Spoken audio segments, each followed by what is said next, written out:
এখন বাজে দুপুর 2:45, মানে 2:45 বাজে। আমি এখন এই ঘরে আমার এই ঘরটাতে শুয়ে আছি। শুয়েও আমার শান্তি নেই, মানে কি বলবো, আমার সঙ্গে মানে তাকেও আসতে হবে, মানে আমি যে একটুখানি শোবো, একটু রিল্যাক্স করব না, আমার পেটের উপরে উঠে বসে রয়েছেন। কে দেখবে? চলো, এই হচ্ছে সেই ব্যক্তি, এই যে মহারানী। মহারানী, মহারানী আমার পেটের উপরে বসে রয়েছে। পিকো, এদিকে তাকা। কি রে, কান খাড়া করে কি শুনছিস? কোথায় বসে আছিস তুই? দেখো দেখো কীর্তি, দেখো ওই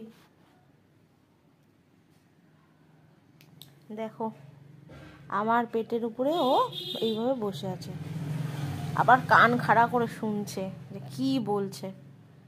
কি বলছি? হ্যাঁ,